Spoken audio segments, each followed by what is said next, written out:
Why the list of X number of wardrobe must-have does not work and what to do instead. We are entering a very controversial territory here, but as a personal stylist, I just had to talk about it. If you've been interested in style, if you've been Googling around how to elevate your style, how to fill your wardrobe with inspiring pieces, I bet you stumble upon those lists which give you the promise, just get this number of items, fill your wardrobe with them, and then you style and figure out once and for all. Okay, I don't need to tell you that, but probably if you follow that list to a T, you probably have been disappointed because you bought everything that they told you you need to have in your wardrobe, but later on you find yourself in the exact same situation. No more improvement and no more clarity around your style. And you might be probably wondering why. And I'll tell you why. Because those standardized recommendations, they don't work. They just cannot apply to every single woman on this planet. Because let's be honest, we all have very different lives. We all have different vision for our style, for our image, for our personal brand. We all have different activities going on in our life. We all have different bodies. So many different criteria. So how can you expect all this uniqueness to put in one box and give this one list for everybody? Now, instead of blindly following those lists, here are 3 tips for you how to truly develop your personal style and really move in the direction of building this intentionally and really creating for yourself the image that you want to portray, the image that you want to be represented with. Step number 1, I want you to think about your life and your activities. Maybe you take a typical week, maybe you take a typical couple of weeks, because I want you to understand that how your life looks like, it's really going to impact how your wardrobe shall look like. And it's a very common mistake that I see as a stylist a lot of women are doing. Their life looks like this. Let's say stay-at-home mom, wonderful, right? But then your wardrobe is filled with pieces from your office career, right? And there is a very big mismatch between how your life looks now and then what you have in your wardrobe. And then what you want to do instead, you want to look at your life, you want to see all the activities going on there, and then your wardrobe to be the representation of that. So it's a very simple exercise, but I want you to just jot down, okay, here are all the things I'm doing in my life.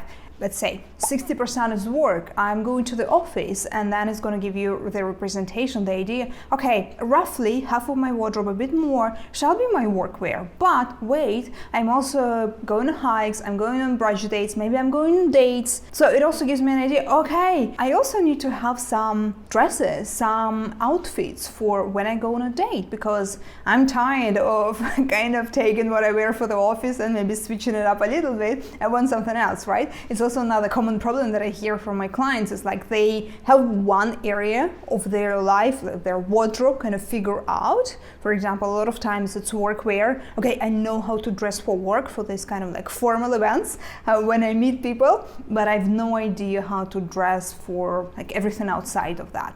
So I want you to think that that's the very first important step, because it's going to be your guidance, and whenever you go shop next time, you will know, okay, not shopping for blazers or dresses anymore.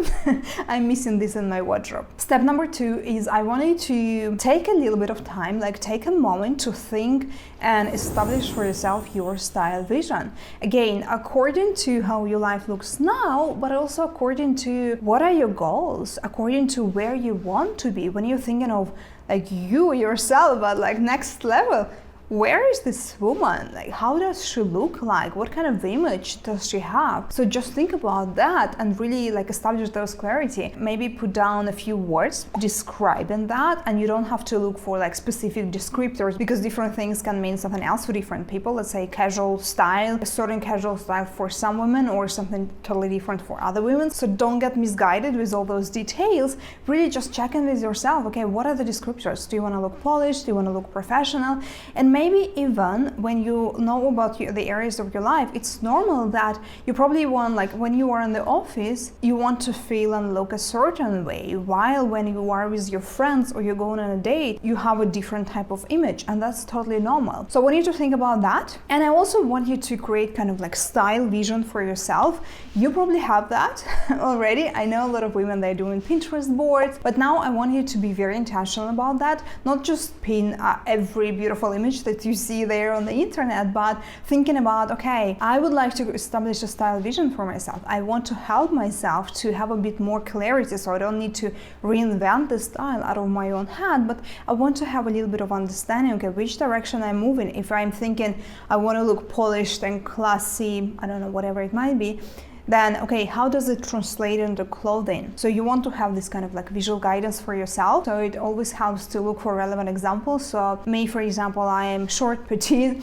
and I'm a bit curvy. So for me, looking at women who are model body type doesn't make much sense because like there is zero application to me. So think about that, make it relevant and create this kind of like style vision for you. So now you have that type of clarity a little bit more. Like if you've done this exercise and you really put some time, you really gave it a thought. Now what I want you to do is I want you to start taking pictures of your outfits every day. I recommend for you to do that maybe for a couple of weeks at least, ideally for a month, and you want to create a separate folder on your phone and take a picture of your outfits every day and then put them on the separate folder. And what I want you to do is to then go back and look at those images, and I want you to see what kind of patterns you see. How does this woman look like? Because you established your vision, you know, okay, I'm building this type of vision. This is where I want to be. This is how this next level woman, this next level version of yourself looks like. And when I look at reality, what does it tell me? Maybe you're thinking in your head, and this is also a common pattern that I'm hearing from my clients, from my followers, is that maybe you're thinking, okay, I actually have a very feminine style. I want to look more feminine because like it's one of my goals to find the love. And you think you look feminine, but then you look in reality, you check in, okay, how do I dress daily? And then you realize it's not at all what you thought you are. Yes, you wear like a dress one time a week, but then the rest of your outfit are not that at all what you want for yourself. So that's why I highly recommend for you to take the pictures. It literally takes like a couple of seconds at the beginning of your day. Just stay in front of the mirror and take a picture. It just takes a few seconds, but then it's really going to give you a lot of clarity, a lot of understanding of your style. And also afterwards, when you analyze that, think about, okay, what does it tell me? What do I need to tweak? What do I need to change? So what I need more of in my wardrobe, what I don't need more of in my wardrobe. It's going to be a really, really helpful thing to do. So do that, just establish a habit. I personally do that all the time as well, because I also want to be reminded of what I have in my wardrobe. It's very helpful as well when you go shopping, because when you shop, it's like you're very distracted. You cannot think about what you have in your wardrobe. Even if you have a tiny wardrobe, it's so hard to remember, like, do I have this blazer or is it kind of a different one? So when you have those type of pictures, you can quickly scroll and refer back to them, and it will really help you to not buy again the same stuff all over again. And as a side note here, so to some extent those lists, they do make sense if you use them as a little bit of kind of a guidance. So in one of my signature programs, Style Accelerator, I give women a list of basics they probably shall consider having in their wardrobe. It comes at the very end of the program when we talk about the capsule wardrobe. So how do you build like this versatile wardrobe? What kind of pieces have to go there, right? It's very helpful when you have this type of guidance,